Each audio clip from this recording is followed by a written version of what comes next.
¿Nunca has pensado qué tuvo que suceder para que esas noticias de hace 2000 años llegara a sus oídos? ¿Cuántas personas fueron quemadas vivas?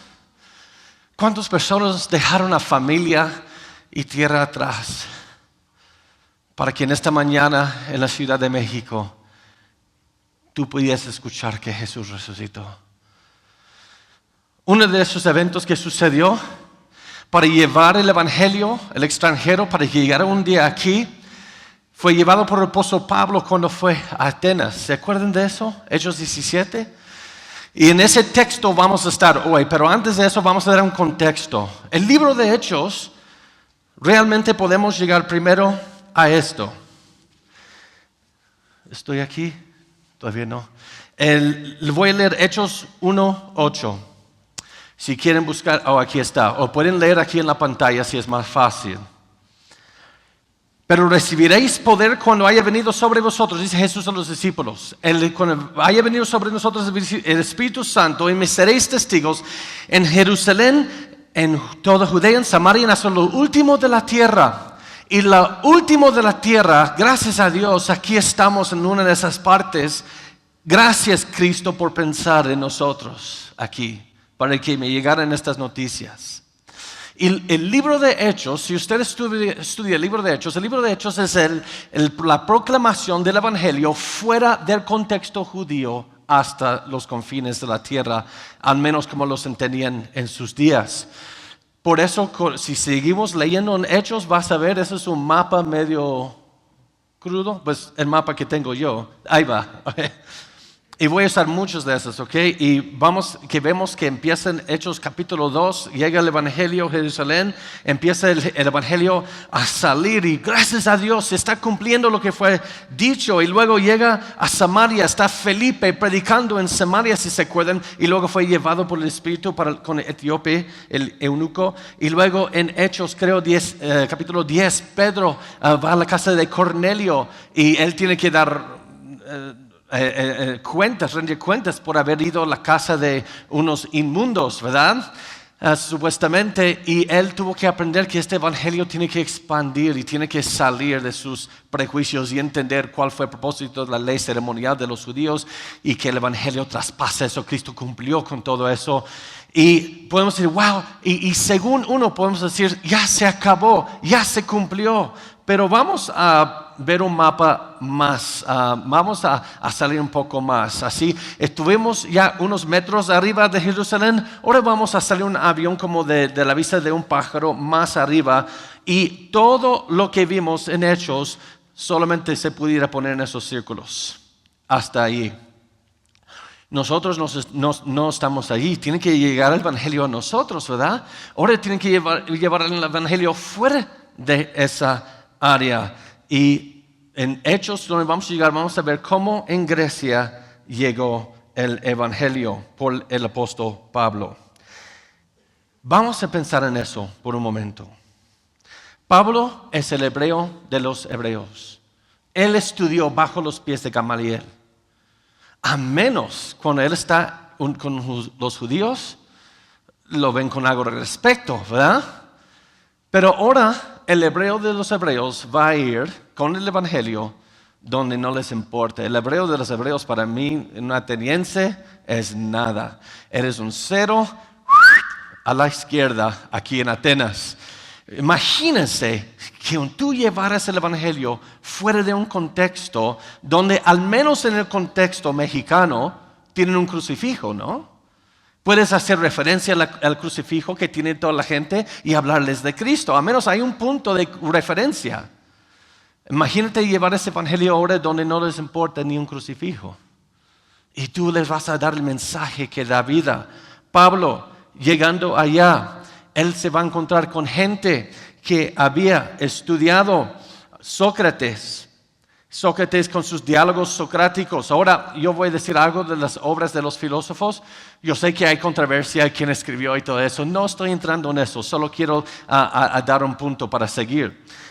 Y luego Pablo va a ir donde han estudiado Platón, quien escribió la República.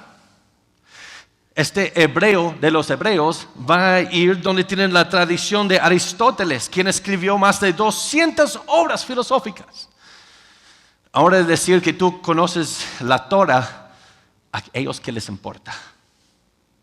Y ahora Pablo va a ir donde conquistó Alejandro Magno, llevando la cultura y lenguaje griego por todo el Medio Oriente.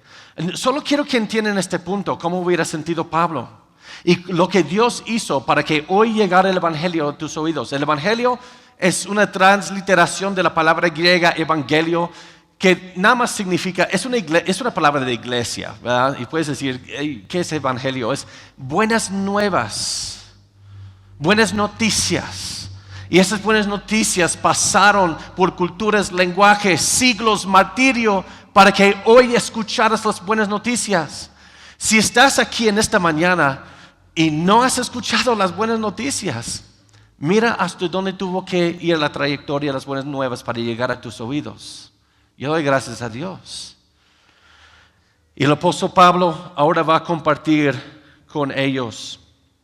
Y con eso vamos a entrar en Hechos 17 y leer el texto para al menos ya entender un contexto rápido. Y lo voy a tener en la pantalla si quieren seguir allá o en sus Biblias en la mano. Mientras Pablo los esperaba en Atenas, su espíritu se enardecía viendo la ciudad entregada a la idolatría. Así que discutía en la sinagoga con los judíos y piadosos y en la plaza cada día con los que concurrían. Y algunos filósofos de los epicúreos, de los estoicos, disputaban con él. Y unos decían, ¿qué querrá decir este palabrero? Y otros, parece que es un predicador de nuevos dioses, porque les predicaba el evangelio de Jesús y de la resurrección. Y tomándole le trajeron al Areópago, diciendo, ¿podremos saber qué es esta nueva enseñanza de que hablas? Pues traes a nuestros oídos cosas extrañas. Queremos pues saber qué quiere decir esto, porque todos los atenienses y los extranjeros residentes allí en ninguna otra cosa se interesaban sino en decir o en oír algo nuevo. Parecen algunos de hoy. Entonces Pablo, puesto en pie de medio del Areópago, dijo, varones atenienses, en todo observo que sois muy religiosos, porque pasando y mirando vuestros santuarios, hallé también un altar en el cual estaba la inscripción al Dios no conocido. Al que vosotros adoráis, pues sin conocerle, es a quien yo os anuncio. El Dios que hizo el mundo y todas las cosas que en él hay, siendo Señor del cielo y de la tierra, no habita en templos hechos por manos humanas, ni es honrado por manos de hombres, como si necesitase de algo, pues Él es quien da a todos vida y aliento y todas las cosas. Y de una sangre o de una ha hecho todo el linaje de los hombres para que habiten sobre toda la faz de la tierra, y les ha prefijado el orden de los tiempos y los límites de su habitación. ¿Por qué? Para que busquen a Dios, si en alguna manera palpando pueden hallarle, aunque ciertamente no está lejos de cada uno de nosotros, porque en Él vivimos y nos movemos y somos, como algunos de vuestros propios poetas también han dicho, porque el linaje suyo somos. Siendo pues linaje de Dios, no debemos pensar que la divinidad sea semejante a oro o plata o piedra, escultura o arte de imaginación de hombres, pero Dios, habiendo pasado por alto los tiempos de esa ignorancia, ahora manda a todos los hombres en todo lugar que se arrepientan, por cuanto ha establecido un día en el cual juzgará al mundo con justicia, por aquel varón a quien designó, cuando dando fe a todos con haberle levantado de los muertos. Pero cuando oyeron lo de la resurrección de los muertos, unos se burlaban y otros decían, ya te oiremos acerca de esto otra vez. Y así Pablo salió en medio de ellos, mas algunos creyeron, juntándose con él, entre los cuales estaba Dionisio, el Areopagita, una mujer llamada Dámaris, y otros con ellos. Vamos a pedir a Dios un favor aquí, ¿verdad? Que me dejen como 30 minutos exponer, dar un exégesis de todo este pasaje. Así que ponen su cintura de seguridad y vamos a arrancar, ¿ok? Rápido y furioso, all right? El apóstol Pablo ve la ciudad de Atenas. Es una foto de Atenas aquí ahorita. Imagínense el apóstol Pablo caminando, entrando en la ciudad con el evangelio. Aquí no puedo decir que estudié bajo los pies de Gamaliel. Ellos van a decir, ¿quién es Gamaliel? Parece una comida que comí ayer. ¿Quién es este? Y luego yo no puedo decir que soy del tribu de Benjamín. Van a decir, Benjamín es ese cuate allá que está borracho. ¿Y quién es Benjamín? Yo no puedo decir que yo soy hebreo de los hebreos. Van a decir, esos son ese grupo ignorante que viven allá abajo, ese pequeño grupo. Mira, muchacho, tú llegaste a Grecia. ¿Quién crees que eres? Imagínate a Pablo llevando, y solito fue allá. Y él va entrando en la ciudad, caminando, entrando, y él empieza a ver esto. Uy, mira nomás todos estos altares. Quizás cuando estaba viendo estos altares, él se estaba acordando como buen hebreo. Se estaba acordando del Éxodo 24-5. Quizás él veía esta idolatría que le rodeaba y dijo, me acuerdo que fue dicho, no te harás imagen, ni ninguna semejanza de lo que esté arriba en el cielo, ni debajo de la tierra, ni en las aguas debajo de la tierra, no te inclinarás a ellas, ni las honrarás, porque yo soy Jehová tu Dios fuerte y celoso. O quizás se acordó en ese momento de Habacuc. Oye, si hay algún profeta con quien yo me puedo relacionar en el Antiguo Testamento es Habacuc. ¿Sabes por qué? Empieza su libro diciendo, Dios, si eres bueno, ¿por qué permites la maldad? Él tiene problemas existenciales como nosotros hoy, ¿verdad? Y luego Dios le responde y Dios le muestra la idolatría del pueblo. Y luego, mira lo que termina diciendo. ¿De qué sirve la escultura que esculpió el que la hizo? La estatua de fundición que enseña mentira, para que haciendo imágenes mudas confíe el hacedor en su obra. Hay en el Antiguo Testamento Nuevo es una proclamación de juicio. Ay del que dice al palo, despiértate, y de la piedra muda, levántate. ¿Podrá él enseñar? He aquí está cubierto de oro y plata, no hay espíritu dentro de él, mas Jehová está en su santo templo, que hay todo el mundo delante de él. Quizás se estaba relacionando en ese momento con Habacuc. Dios, ¿por qué permites tanta idolatría? Y luego él puede responder como Habacuc. Pero les animo que después lean el último capítulo de Habacuc para ver cómo Habacuc respondió. Aunque no florezca la higuera, yo he de confiar en Dios. Pero eso es para otra prédica, así que vuelvo a invitar. Hint, hint. Entonces Pablo primero, él va a la sinagoga. Esta es una sinagoga hoy en día en Atenas de los judíos. No creo que es la misma, por supuesto. Pero sinagogas, porque la dispersión en el tiempo del Antiguo Testamento, los judíos que fueron dispersados, ellos ya no tenían el templo allá donde fueron llevados, entonces ellos pusieron sinagogas. Y Pablo primero llegó a predicar el evangelio a ellos. Y estando allá predicando el evangelio, ahora puede decir, yo soy hebreo de los hebreos, yo estudié bajo los pies de Gamaliel, y van a decir, wow, este está fuerte, este está pesado.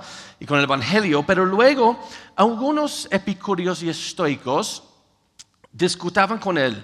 Ahora, él también estaba predicando con los piadosos. Si lees, creo que es Hechos 10, cuando habla de Cornelio, que también son piadosos. ¿Qué es un piadoso? Un piadoso es un hombre no gentil, no es judío, que no se ha circuncidado. Él cree en el Dios de Abraham, Isaac y de Jacob, pero no se ha convertido al judaísmo. Los llamaban piadosos.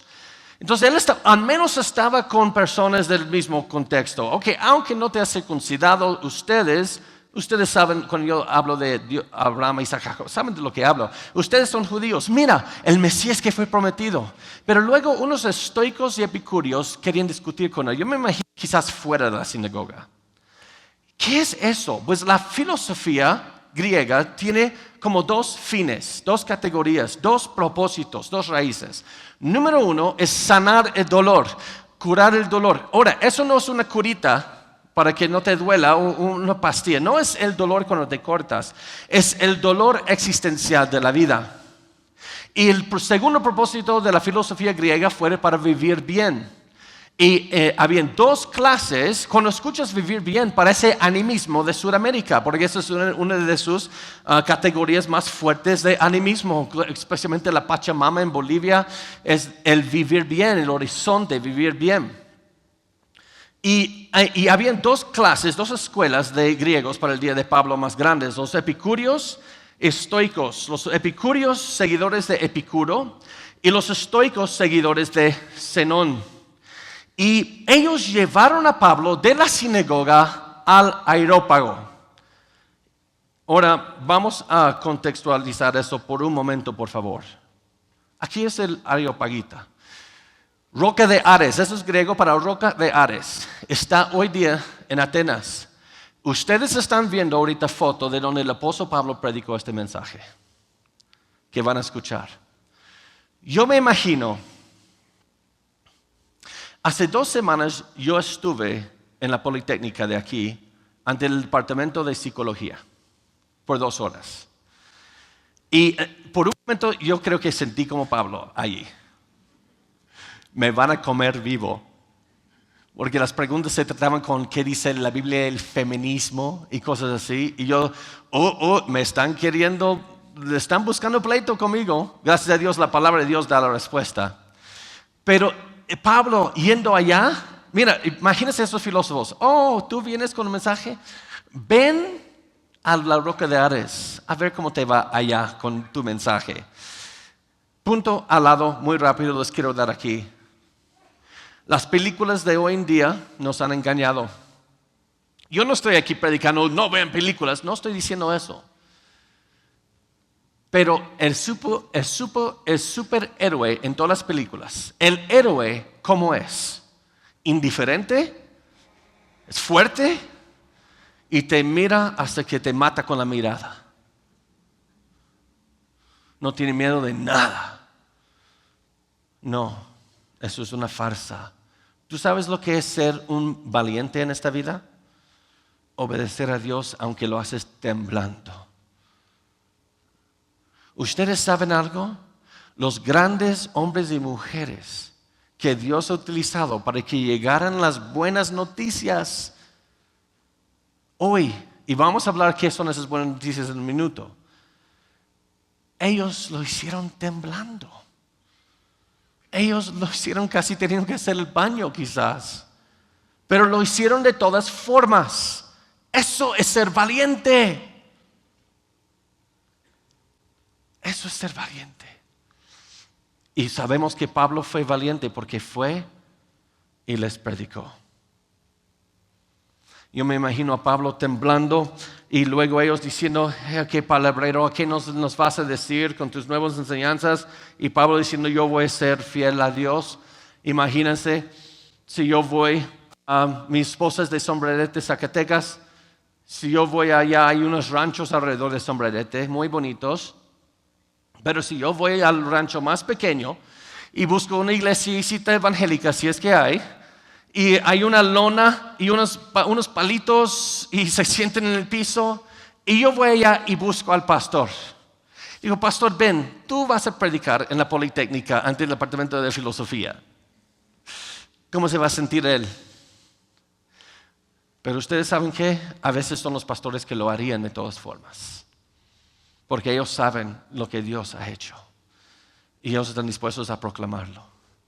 Y Pablo obedeció a Dios y lo hizo. Me imagino a Pablo.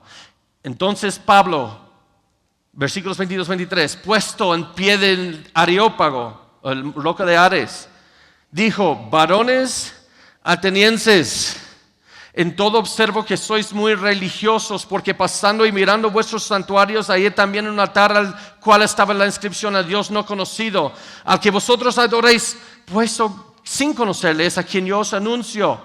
Pablo está diciendo, mira, yo vi sus altares cuando entré y veo que son religiosos, al menos puedo decir eso por ustedes. Pero luego vi uno a un Dios no conocido. Oye, ¿qué es eso de Dios no conocido? ¿Ustedes saben que hay escritas de personas que entraron a Atenas y vieron ese mismo altar? Escritas extra bíblicas de un altar al Dios no conocido. Incluso aquí hay 2 que les voy a mostrar en la pantalla. Uno está en Roma y uno está en Turquía. ¿Por qué tienen altares de dioses no conocidos? Porque eran tan supersticiosos que digamos que está Panchito caminando así. Ay, estoy enamorado de María. Y luego se tropieza en una piedra, cae y se muere. Ellos dicen, pues estamos dando ofrendas a ese altar y se murió. Debe haber un Dios aquí que no conocemos, que está airado. que se enojó, no le hemos rendido culto. Vamos a poner aquí donde murió un altar a este Dios no conocido y le vamos a rendir culto para que no se vuelva a enojar. Vamos a manipular a las circunstancias espirituales y vamos a sobornar, le vamos a dar mordidas, literalmente, a los dioses para que ellos estén contentos. Yo los voy a controlar. Y aquí hay dos, y no era nada algo tan incomún. Y el apóstol Pablo viene a decirles, mira, ya encontré una puerta por la cual hablar del evangelio. Ellos están reconociendo que están ignorantes de algo.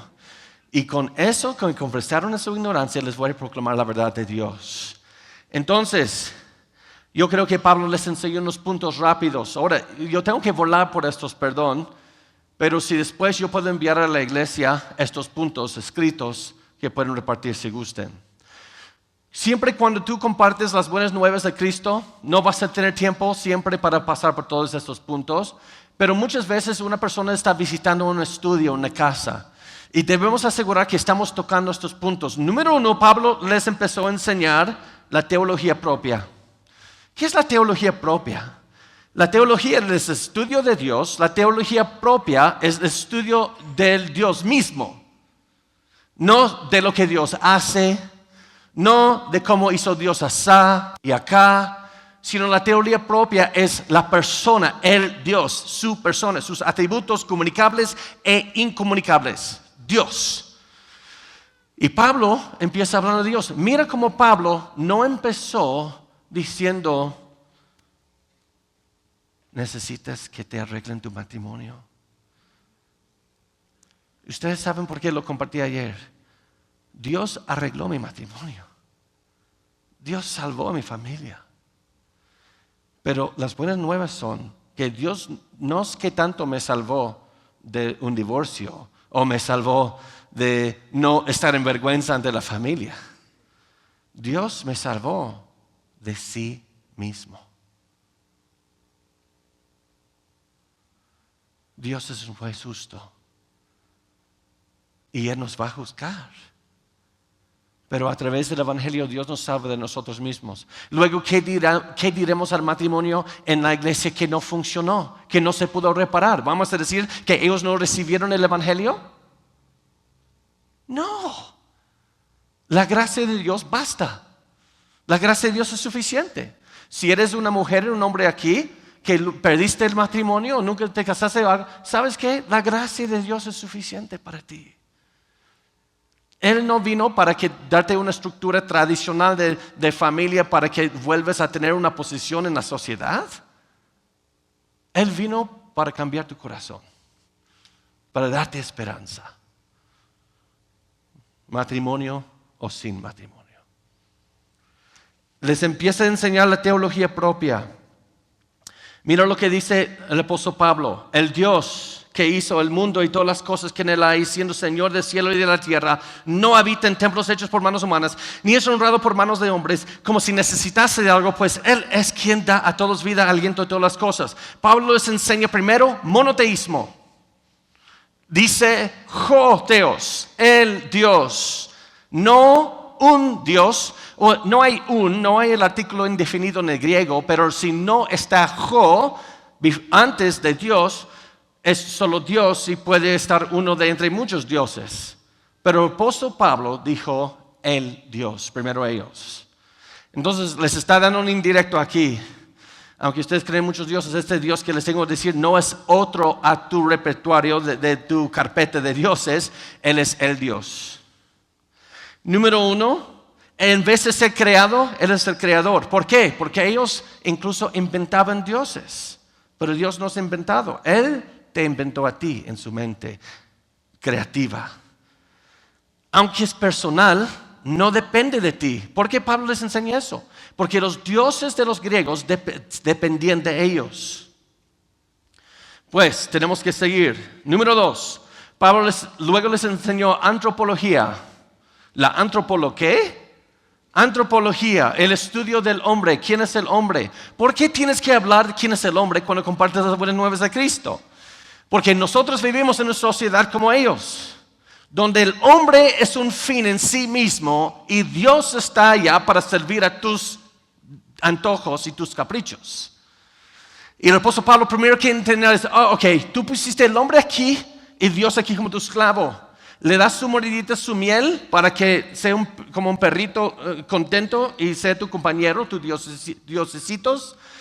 Ahora les voy a enseñar, no, el Dios es el único Dios, es creador y tú dependes de Él.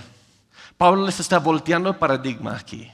Porque si presentas el Evangelio o las buenas nuevas, o si tú estás escuchando eso de una perspectiva humanista, no vas a entender las buenas nuevas. Porque Cristo no vino para ser en una lámpara, para que frotas y te dé tus deseos. Él vino por algo mucho mayor, mucho más grande. Mira lo que dice el apóstol Pablo. Pues Él es quien da a todos vida, aliento y todas las cosas. Y luego dice el apóstol Pablo, y de una sangre hecho todo el linaje de los hombres para que habiten sobre toda la faz de la tierra y les ha prefijado el orden de los tiempos y los límites de su habitación. Número 1. Número 2, él dice, el hombre viene de una sola familia, aunque vive en distintos lugares sobre la faz de la tierra. Así que el evangelio no es de los gringos. No puedes decir, tú vienes con tu capitalismo aquí a México. No, el apóstol Pablo está diciendo, de una sola sangre hecho todos nosotros. Tú y yo somos una sola familia. Entonces, si somos una sola familia, no es que cantemos Kumbaya, Señor. No, es para que reconozcamos que hay un solo evangelio. Este mensaje no es de la cultura norteamericana, no es de otra cultura. Este mensaje es para la raza humana. Si te puedes pellizcar y si sientes algo, bienvenidos. Este mensaje es para ti, en otras palabras. Luego tenemos que seguir. Pablo les enseña la soberanía de Dios. Pues, ¿qué es eso, la soberanía de Dios? Dice el apóstol Pablo, y les ha prefijado el orden de los tiempos, los límites de su habitación. Pablo dijo, supuestamente tú te mudaste a Atenas para buscar un mejor trabajo. Pero Dios tenía todo planeado. Dios hizo que yo naciera en Israel. Dios, por su soberanía, hizo que tú nacieras en Grecia.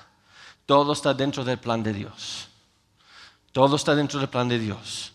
En otras palabras, tú no eres el soberano que controlas a los dioses. Él es quien te controla a ti. Mira el Salmo 135, 6. Todo lo que Jehová quiere lo hace en los cielos, en la tierra, en los mares y todos los abismos. Todo lo que Él hace, Él quiere. Ok, seguimos. Pablo luego les enseña cuál es el propósito para el hombre. ¿Cuál es el propósito para el hombre? Cuando Él les dice, para que busquen a Dios, si en alguna manera palpando pueden hallarle, aunque ciertamente no está lejos de cada uno de nosotros, porque en Él vivimos y nos movemos y somos. Pablo les enseña que el propósito para el hombre es que busque a Dios. Dios no te hizo, no te diseñó para encontrar satisfacción en tu matrimonio. ¿No sientes toda satisfacción en la vida? ¿No cumplió todos tus deseos tu matrimonio? ¿No fue como soñaste? Gracias a Dios. Ya pueden los varones decir a sus mujeres, ¿ya ves? Dios no te creó para ver a tu esposa, a tu esposo y sentir total satisfacción. Dios te creó para que lo buscaras a Él.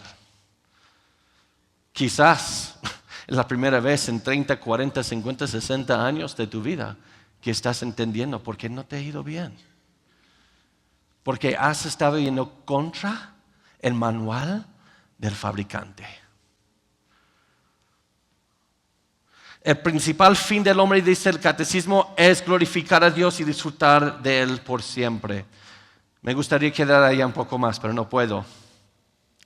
Pablo les enseña nuestra total dependencia en Él cuando Él dice, si de alguna manera palpando pueden hallarle, aunque ciertamente no está lejos de cada uno de nosotros, porque en Él vivimos y nos movemos y somos. ¿Saben qué?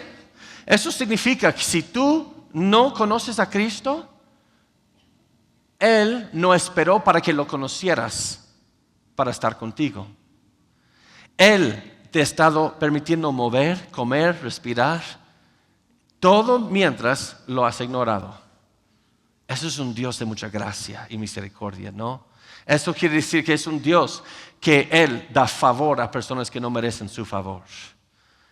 Y luego dice el apóstol Pablo, como algunos de vuestros propios poetas también han dicho, porque linaje suyos somos. Siendo pues linaje de Dios, no debemos pensar que la divinidad sea semejante a oro o plata o piedra, escultura de arte o imaginación de hombre. Lo que Pablo les está enseñando aquí es la santidad de Dios. Ahora Pablo va al propósito del hombre y luego a la santidad de Dios. Pablo les revela que la revelación general es suficiente para revelar el error de la idolatría, no habrá excusas. Ahora, ¿qué significa eso? Parece clase de seminario. Pues Dios se revela a nosotros en dos maneras: revelación general, o quizás lo conocen como revelación natural, y revelación especial. Lo que les estoy leyendo ahorita aquí es revelación especial. Dios nos habla y esa es la revelación que tiene la autoridad. Pero también Dios se revela a través de su creación, revelación general.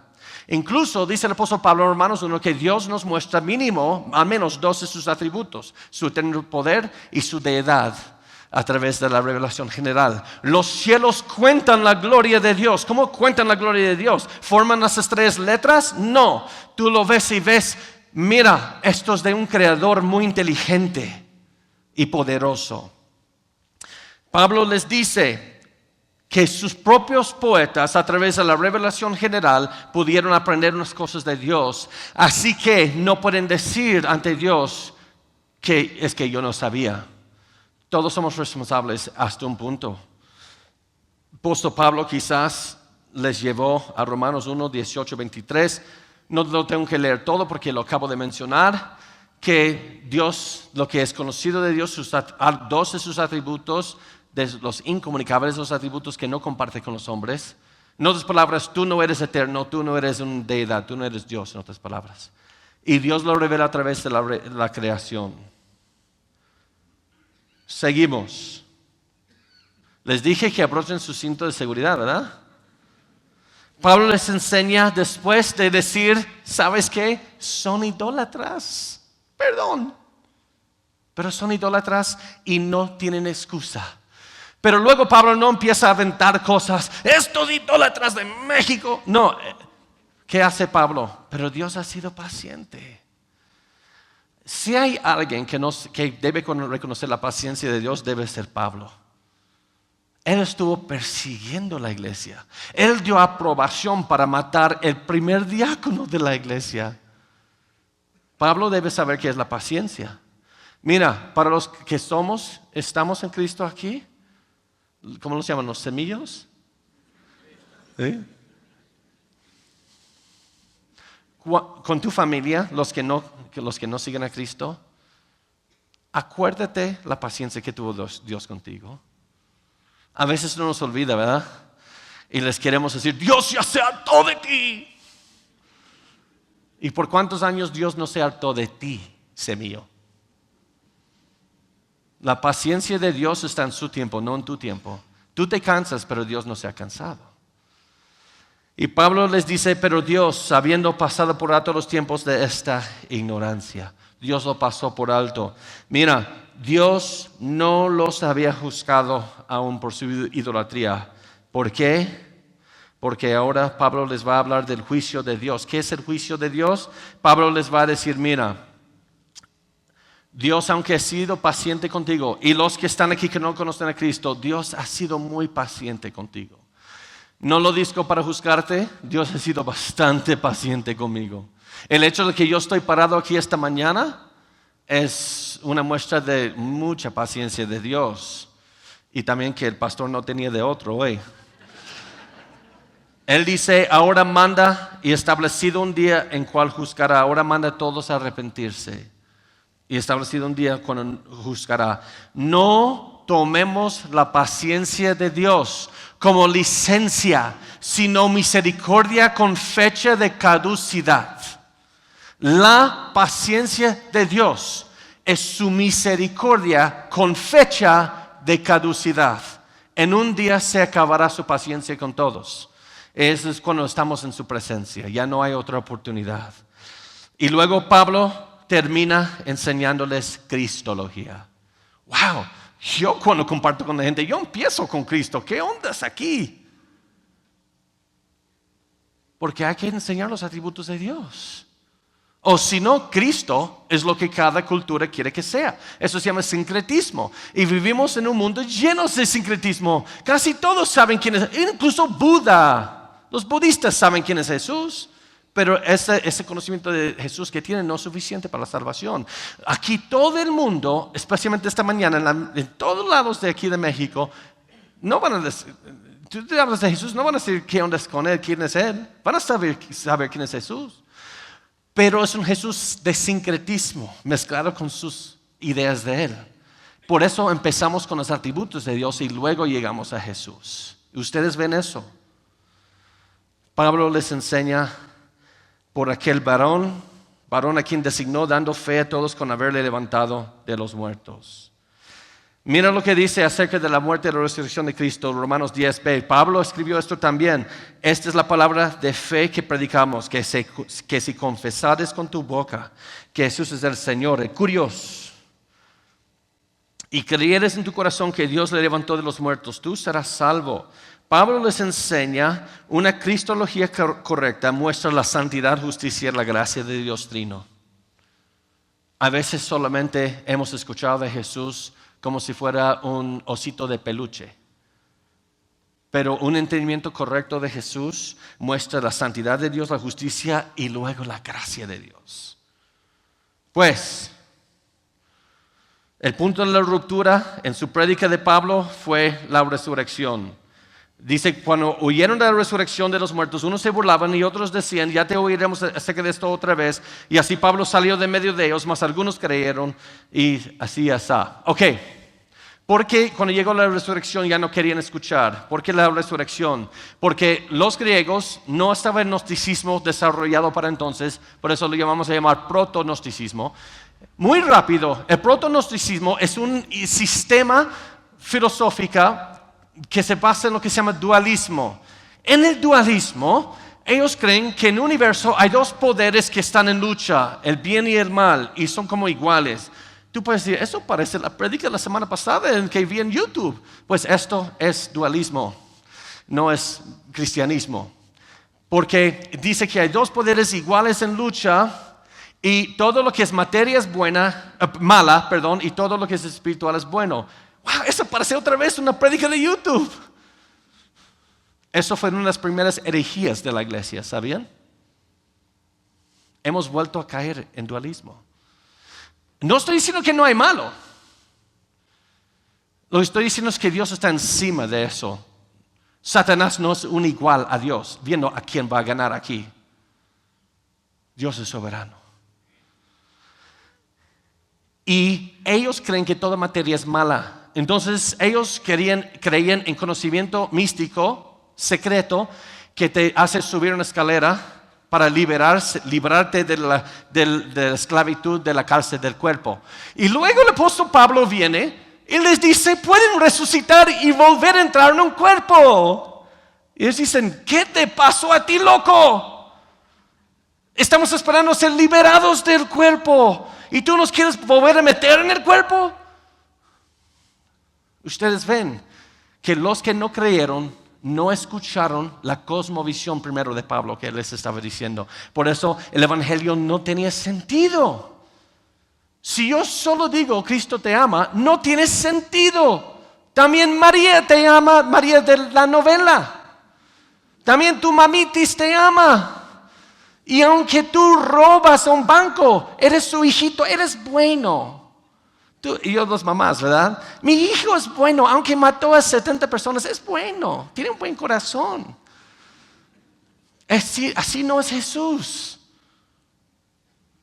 Por eso el evangelio tiene que tener un sustento. Unos se burlaron, otros querían escuchar más y algunos creyeron. Ahora, ¿qué aburrida historia nos viniste a contar esta mañana? Gracias por la lección de historia a las 8 de la mañana. ¿Por qué les dije todo esto? Vamos a empezar unos puntos prácticos. ¿Alguien reconoce esto?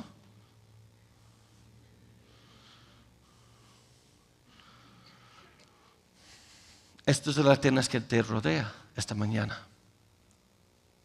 Tú vas a salir y vas a ver otros templos y altares. Tú vas a ver otra adoración a todo tu alrededor. ¿Cómo vas a responder?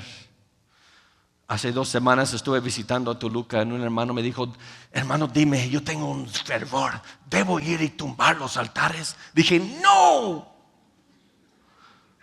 Porque si tú tumbaras todas las imágenes de los altares, no se va a bajar la idolatría a ningún grado. Porque la idolatría del hombre está aquí. No está en una piedra. Está aquí. El hombre es idólatra. Somos idólatras los que no tenemos imágenes. Somos idólatras de otras cosas. Mientras Pablo los esperaba en Atenas, su espíritu se enardecía viendo la ciudad entregada a la idolatría. Él quería ir con patadas. Pero luego cuando está frente a ellos, él dice, varón atenienses, en todo observo que sois muy religiosos. Mira, el celo es bueno. El celo de Dios consumía a Cristo. ¿Se acuerdan? Pero un celo sin amor, que no está respaldado por amor, hace al celoso, odioso y su dogma repulsivo. Yo voy con amor. Entonces tú vas a ver esto y esto. Y luego, en vez de decir, idólatra, ¿por qué no les dices, mira, yo veo lo que tienes en tu pared. Dime lo que significa eso. Dime por qué murió. En vez de subir esto a Facebook y empezar a quejar de todo el mundo. Enséñales la teología como Pablo. Enséñales quién es Dios. Enséñales la antropología, quién realmente es el hombre. Enséñales la soberanía de Dios. Porque, ¿qué es la soberanía de Dios? Ahora, perdón, y no soy el pastor de esta iglesia y no me voy a meter en estas cosas. Yo sé que hay un debate que ruge ahorita entre 2 teólogos de hace 500 años. Mira, les voy a dar el secreto. Yo no sigo a ninguno de los dos porque Cristo es antes que ellos. Pero esto es lo que se enseña en la Biblia.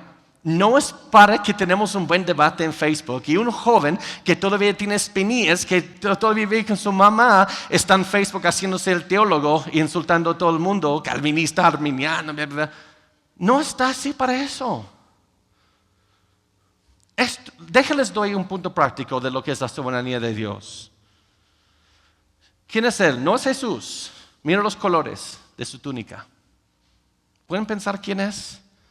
José, su padre en Génesis le hizo túnica de colores. Ok, tengo que ir por eso rápido, me quedan 3 minutos. José, su padre, se le entró la idea de hacer túnica de colores un día. Y luego sus hermanos por la envidia y otras cosas lo echaron en un pozo. Pero Dios intercedió para que no lo mataran. Y luego después Dios, por casualidad, mandó a un caraván que iba en camino a Egipto. Y luego vendieron a José a la esclavitud en vez de matarlo. José en Egipto fue vendido a Potifar y fue hecho el amo de su casa, si se acuerdan. Y luego entramos en Génesis 38 y no me gusta. Mira, cuando estoy leyendo Génesis, me gusta brincar capítulo 38, porque luego me gusta seguir la historia de José, porque me habla de Tamar y Judá, hasta en las mejores familias, ¿verdad? Porque luego hay una interrupción en Génesis y parece que Dios se equivocó. ¿Por qué lo puso allí? No tiene nada que ver con la historia. Yo quiero ver a José, pero luego los regresos nos habla de uno de sus hermanos malvados que se llama Judá. Judá va con su nuera creyendo que es prostituta, ¿okay? Como dicen las mejores familias, ¿verdad? Y se queda embarazada. Y luego tiene gemelos, uno se llama Fares. Ok, gracias por esa historia, Dios. No me pides predicar sobre Génesis 38, así que tenga cuidado con tu nuera. No sé cuál es el punto de la prédica. Okay, vamos a mover esa historia al lado. Y vamos a quitarlo, quizás está equivocado ahí. Ahora, estoy hablando sarcásticamente, no estoy hablando mal de la Biblia. Ok, pero vamos a seguir, porque el próximo capítulo volvemos a la historia de José. Ok, gracias, ya me gustó esa historia, es más fácil de enseñar. José, la esposa de Potifar, le echa a José. Él dice, no, gracias, no puedo. Y luego lo envían a la cárcel, porque a una mujer, si le desprecias, te va mal siempre. Y luego él está en la cárcel y hay un copero y uno que hace el pan, ¿se acuerdan? Y luego tienen sueño, él interpreta el panadero, te van a matar. Pero al copero te van a restablecer como el copero del faraón. Y cuando estás ahí, acuérdate, dile al faraón que estoy aquí como inocente. Me echaron una falsa. Y luego es restablecido el copero y se olvida de José otros 2 años. Pero luego tiene un sueño faraón, ¿se acuerdan? Y ya me acuerdo de alguien que puede interpretar el sueño. José interpreta el sueño, vas a tener 7 años de plenitud, 7 años de hambre. Y José presenta todo un plan, el faraón le pone a José de la cárcel como segundo encargado ministro de todo Egipto. Y luego, eso es para que hoy en día en Facebook pueda decir, amén, aleluya. Cuando Dios te quiere un palacio, nadie te puede detener en el desierto. ¿Sí? ¿Eso es lo que pones en Facebook? Ok, entonces Moisés fue a crear un palacio y Dios lo envió al desierto. ¿Lo vas a poner en Facebook? Cuando Dios te quiere en un desierto, nadie te va a detener en el palacio. Ustedes ven, mala antropología nos va a confundir. Esto no fue para José. Incluso José no fue el fin de nada de esto. Luego, después de varios siglos, como 400 pico años de esclavitud en Egipto, Dios levanta a Moisés, los levanta, los sale de la esclavitud, y luego Josué los lleva a la tierra prometida, y después nace Cristo, a quien estamos celebrando hoy. Todo este cuadro se ve bonito, no sé, entiendo por qué lo de Judá está allí, está feo, ¿se acuerdan? Hasta que llego a Mateo capítulo 1 y Lucas capítulo 3 y busco a José en la genealogía de Jesús y no está. ¿Sabes quién está? ¿Sabes quién es el tatarabuelo de Jesús? Fares, el niño legítimo. Y si no hubiera Dios mandado a José para que planean, para que en los 7 años de hambre habría comida, ¿se acuerda que la familia de José fue en busca de comida? No hubieran encontrado comida y se hubiera muerto ese niño legítimo y tú no tuvieras ninguna razón por celebrar esta mañana. Todo porque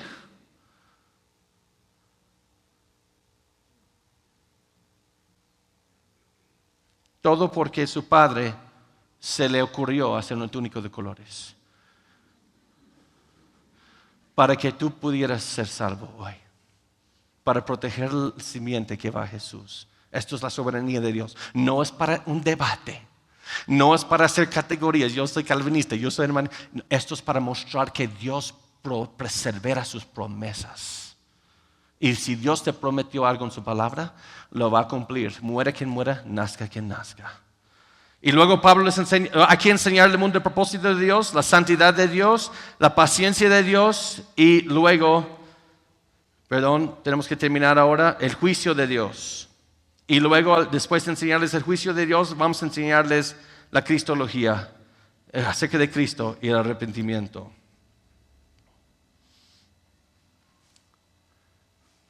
Esto se congeló, pero ya está cargando. Así que termino con esto, y me pasé como unos 4 minutos, creo. Spurgeon dijo algo muy interesante, dijo el lema de todo verdadero siervo de Dios debe ser: nosotros predicamos a Cristo y a este crucificado. Un sermón sin Cristo es como un pan sin harina. ¿No hay Cristo en tu sermón, caballero? Entonces vete a casa y nunca prediques de nuevo hasta que tengas algo que valga la pena oír. Yo vine esta mañana para predicar, no en el nombre de Respuestas en Génesis, no en el nombre de los Estados Unidos, no en el nombre de una iglesia baptista, ni metodista, ni católica. Yo vengo en el nombre de Cristo y les vengo a predicar las buenas nuevas de Cristo. Las buenas nuevas son que tú no tienes que probar la justicia de Dios, porque Jesús tomó hasta la última gota en la cruz. Todo lo que es pecado, Dios te puede perdonar. Voy a brincar a esto porque llegamos a este punto. Algo sucedió hace 2000 años. Incluso César puso este edicto que están viendo aquí, que encontraron en el siglo XIX apenas, ese edicto de los días de Jesús de César. del emperador Claudio. ¿Y sabes lo que decía este? Es mi decisión sobre sepulcros y tumbas. Quien quiera que los haya hecho para las observancias religiosas de padres o niños o miembros del hogar, que estos permanezcan intactos para siempre. Pues si alguien legalmente denuncia a otra persona que ha destruido o de alguna manera ha retirado a los que han sido enterrados, o ha movido con intención malvada a los que han sido enterrados en otros lugares, cometiendo un crimen contra ellos, o ha movido las piedras que sellan el sepulcro contra tal persona, ordeno que un tribu judicial sea creado, como se hace con respecto a los dioses en las observancias religiosas humanas. Más aún sería obligatorio tratar con honor a los que han sido sepultados. No debes permitir que nadie se mueva los que han sido sepultados, pero si alguien lo hace, deseo que sufra la pena de muerte bajo el título de romper la tumba. ¿Sabes lo que está pasando? Hay una grande vergüenza en Roma. Porque la gente antes robaba a las joyas de la gente, nadie robaba un cuerpo. Pero ahora, bajo Poncio Pilato, un cuerpo desapareció. Y este edicto está diciendo, si alguien vuelve a robar un cuerpo, lo mato. La tumba está vacía. Hay una tumba vacía. Hay una tumba vacía.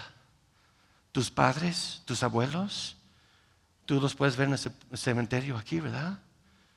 Pero hay una tumba vacía.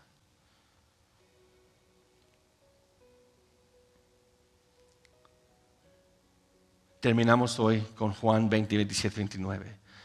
Luego dijo a Tomás, cuando Jesús resucitó y se apareció a él después de su duda: pon aquí tu dedo y mira mis manos, y acerca tu mano y métela a mi costado, y no seas incrédulo sino creyente. Entonces Tomás respondió y le dijo: ho kurios mu kai ho theos mu. Tomás le dijo: el Señor de mí y el Dios de mí.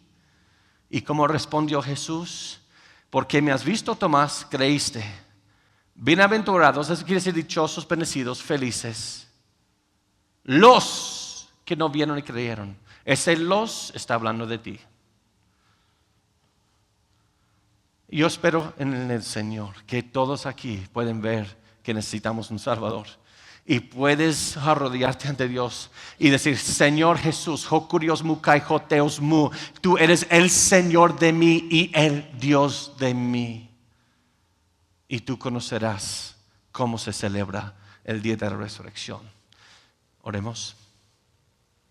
Nuestro Padre, te doy gracias, mi Dios, porque hasta los romanos, los fariseos de los judíos, estaban buscando matar a quien quiera quien robara otro cuerpo, porque ahí no hallaban el cuerpo de Jesús. Gracias, Señor, porque Jesús resucitó. Gracias, Señor, por una esperanza viva. Te alabo, te bendigo, que salvaste a un miserable como yo. Y Señor, si hay alguien aquí que no conoce el perdón que tú ofreces, concédele, Señor, te pido, el arrepentimiento y la fe para la salvación en esta mañana. Te lo ruego en el nombre de Cristo Jesús. Amén.